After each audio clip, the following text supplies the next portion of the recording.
इससे पहले हमने डिस्कस किया था रोल ऑफ लिवर और पेंक्रियाज, और वहां पर हमने ये डिस्कस किया था कि जो लिवर और पेंक्रियाज हैं दोनों की सिक्रेशन ड्यूडेनम में आती हैं और वहां पर बिल्कुल। डाइजेशन होती है।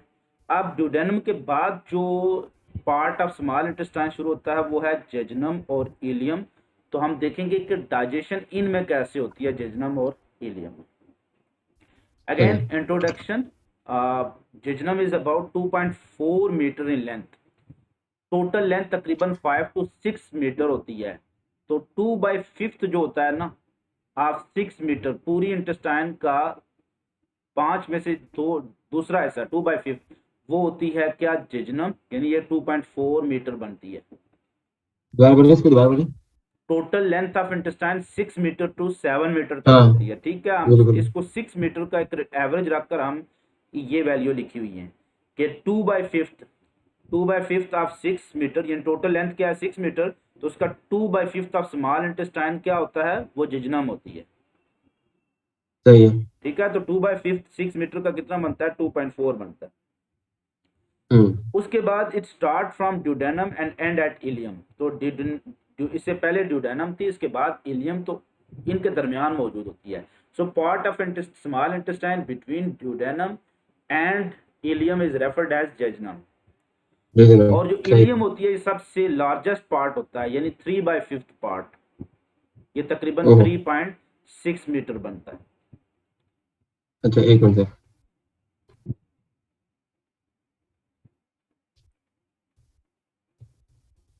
ये कितना मीटर चलेगा? जी जी, ये कितना मीटर होगा मेरा ख्याल है तकरीबन ये तक 3.6, 2.4 जो है वो है जिजनम, और हाँ, 3.6 तो पीछे मीटर करें है। सर, पीछे साइड करें।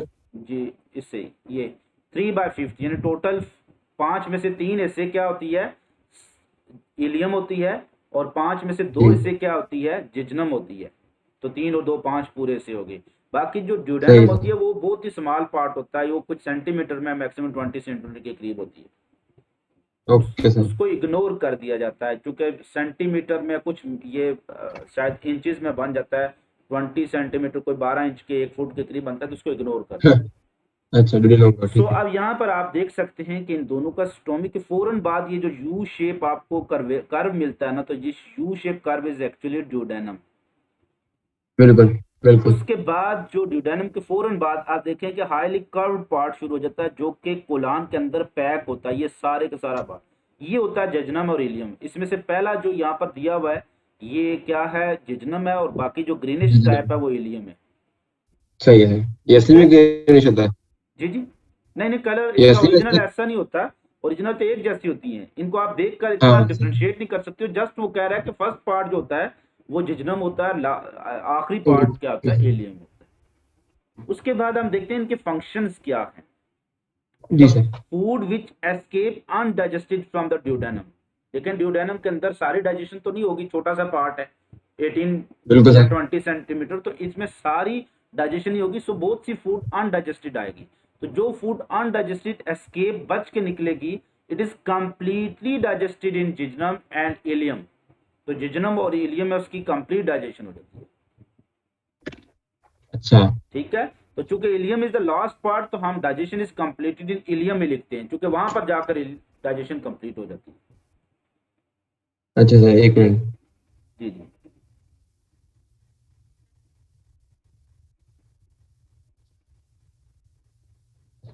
सही है। ओके, तो जो फूड ड्यूडेनम से निकलती है वो ज्यादातर अनडाइजेस्टेड होती है, उसमें पार्शली डाइजेस्टेड कुछ चीजें मौजूद होती हैं। तो वो अनडाइजेस्टेड फूड कंप्लीटली डाइजेस्ट हो जाएगी बाय ग्रुप ऑफ एंजाइम, जिनको हम आगे डिस्कस करते हैं, that are present in intestinal juice.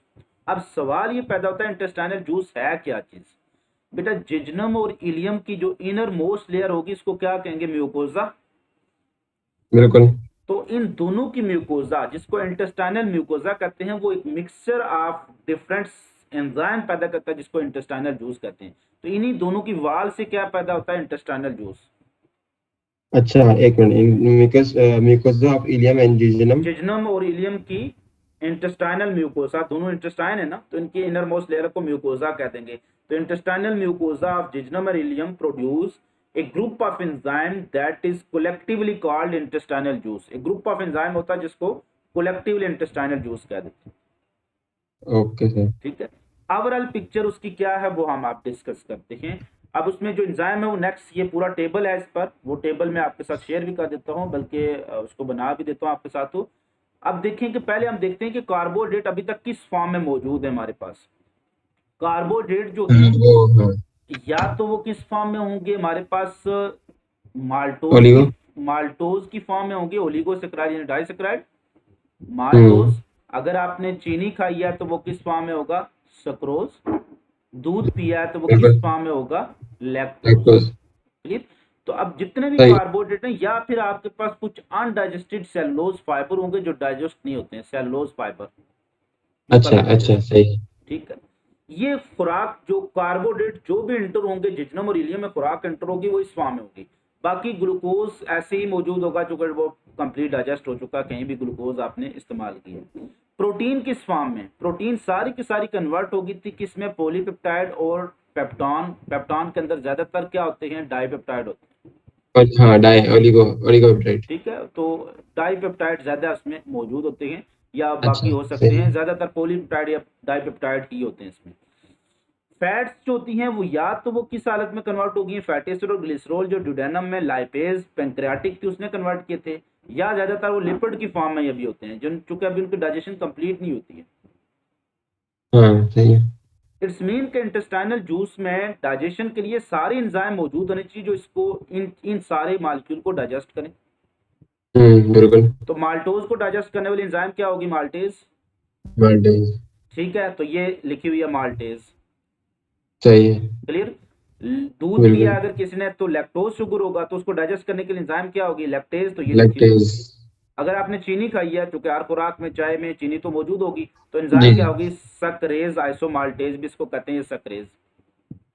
सक्रेज आइसोमोल्टेज। अच्छा सही है। क्लियर। बाकी बहुत स्मॉल अमाउंट में अमाइलेज वो यहाँ से पैदा नहीं होती है, इसको हम यहाँ डिस्कस नहीं करते हैं, ये वैसे ही पहले पैदा हुई थी, यहाँ पर पैदा नहीं होती। हाँ। ठीक है, ओके। क्योंकि हमारे पास अभी स्टार्च डाइजेस्ट हो चुकी है, जितनी भी स्टार्च थी या मुंह में या ड्यूडेनम के थ्रू वो डाइजेस्ट हो चुकी है। सही है। अगर ये माइलेज मौजूद भी होगी तो ये वही पेंक्रियाटिक माइलेज होगी, ये खुद नहीं पैदा करती है। हाँ हाँ, वही बोलना सही सही। ठीक है, ये यहाँ से इंटेस्टाइनल जूस से नहीं आएगी, पेंक्रियाटिक वाली है, चूंकि मीडियम चेंज नहीं हुआ तो ये नेगेटिव नहीं होगी। हाँ सही है, क्योंकि वो चल रहा हाँ, है, स्लाइड मीडियम के हो रखना गया चल ना, रहा है। तो सारी एंजाइम पेंक्रियाटिक जूस की यहाँ पर भी फंक्शनल होंगी। अच्छा सही हो ठीक गया। है, लेकिन वो इंटेस्टाइनल जूस का हिस्सा नहीं होगी, वो पहले से इसमें मिक्स हो गई थी। हाँ सही है। ठीक है, सो नेक्स्ट जो पॉलीपेप्टाइड को डाइजेस्ट करने के लिए पेप्सिन यहाँ पर नहीं होगी, ये स्टोमिक वाली यहाँ पर डिस्कस की हुई है, वैसे ही ओवरऑल वो बिल्कुल। सारी डिस्कस कर रहे हैं। ट्रिप्सिन हो सकती है पेंक्रियाटिक माइलेज से। बाकी पेप्टिडेज एंजाइम है जो ज्यादातर पॉलीपेप्टाइड को कन्वर्ट करती है। अच्छा, डायरेक्ट अमाइनो में। ठीक है, इसके फिर स्टेप्स होते हैं, इसकी एक फॉर्म होती है अमाइनो पेप्टिडेज जो कि अच्छा, कार्बोक्सी पॉलीपेप्टाइड पे, हाँ कर। पॉलीपेप्टाइड को या ओलिगोपेप्टाइड को डाइपेप्टाइड में कन्वर्ट करती है, तो ये एक अमाइनो होती है, एक होती है रिप्सन। इजिप्शन। अच्छा। ठीक है, बुक में एक टेबल है उसमें ये सारी चीज की है।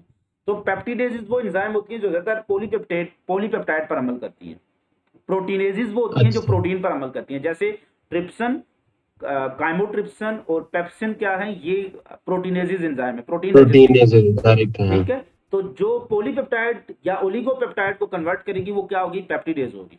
पेप्टिडेज। तो सही हो पेप्टिडेज गया। दो तरह की होती है, एक अमाइनो पेप्टिडेज है जो ज्यादातर डाइपेप्टाइड बनाती है, कोई भी चीज हाँ। होगी उसको डाइपेप्टाइड में कन्वर्ट कर देगी, चाहे वो पॉलीपेप्टाइड है, चाहे वो टेट्रापेप्टाइड है, या वो हेक्सापेप्टाइड है, उसको डाइपेप्टाइड बनाती हाँ रहेगी। क्लियर।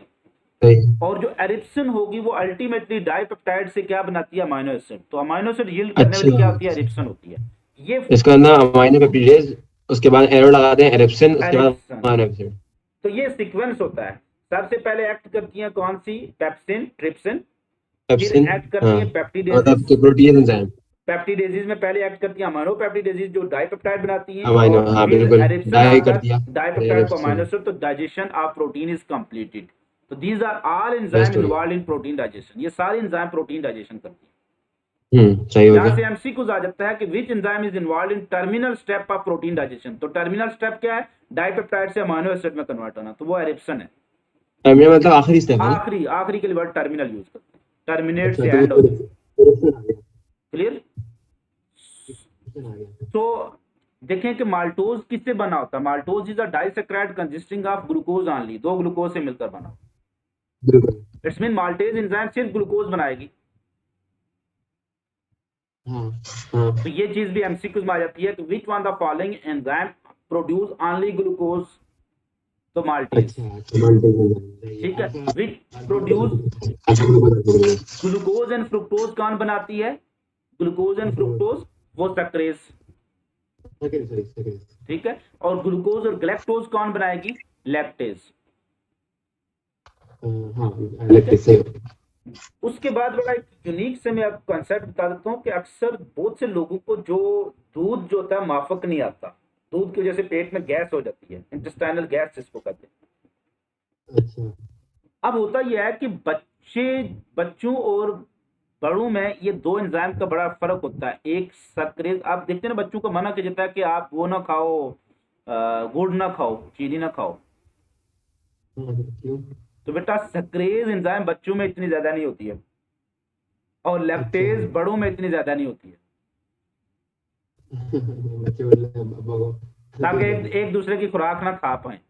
तो सक्रेज हाँ, चूंकि बच्चों में नहीं होती है, तो अगर वो मीठा खाएंगे तो पेट प्रॉब्लम शुरू हो जाएगी, सही है।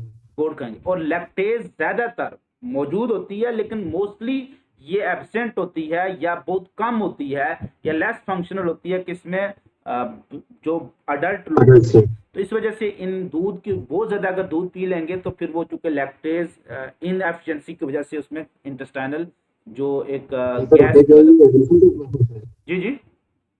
एवोल्यूशनरी प्रोसेस है या कोई मकसद के तहत होता है? ये एवोल्यूशनरी प्रोसेस भी है, चूंकि इंसान बच्चा होता है तो उसमें दूध उसकी खुराक होती है, बेबी वो सॉलिड ले ही नहीं सकता। फिर आस्ता आस्ता उसमें से जो फिर मीठे की तरफ आना शुरू होता है तो फिर सक्रेज सक्रेज की एवोल्यूशन हो जाती है, सक्रेज उसमें आना शुरू हो जाती है और लैक्टेज नॉन फंक्शनल होना शुरू, चूंकि इतना हमारा दूध पर डिपेंडेंस कम हो जाती है। ये हो गया। जितनी आप कोई खुराक खाएंगे इतनी एंजाइम भी ज्यादा पैदा होगी ना। तो आपकी खुराक में अगर दूध ज्यादा इस्तेमाल कर रहे हैं, आप बचपन से ही दूध पर ही हैं, तो लैक्टेज आप में रहेगी। हाँ, जिसमें मेहमान वगैरह होते हैं। जी जी, मुकम्मल एब्सेंट कभी भी नहीं होती है ये। नेक्स्ट है फंक्शंस। अच्छा। ठीक है, तो रोल ऑफ जजनम एंड इलियम, तो यही फंक्शन थे फूड विच एस्केप, तो इसको हमने डिस्कस किया। बाद में intestinal gas, many human develop intestinal gas and diarrhoea from consuming milk product because the lack the enzyme for digesting lactose एक इन मिल्क। हाँ। क्लियर हो गया? तो ये शॉर्ट क्वेश्चन आ सकता है, what is intestinal gas, what is reason? तो लैक्टेज एंजाइम ना आने की वजह से इंटेस्टाइनल गैस डेवलप हो सकती है। सो यहाँ तक हमने डिस्कस किया रोल ऑफ जेजनम और इलियम के कंप्लीट डाइजेशन कैसे दस होगा। शॉट्स था। अच्छा हो गया था। अब जो खुराक है उसकी एब्जॉर्प्शन होगी, वो नेक्स्ट स्लाइड में डिस्कस हाँ, करने सब जा रहे टूट हैं हम। चुके हैं, है ना? सब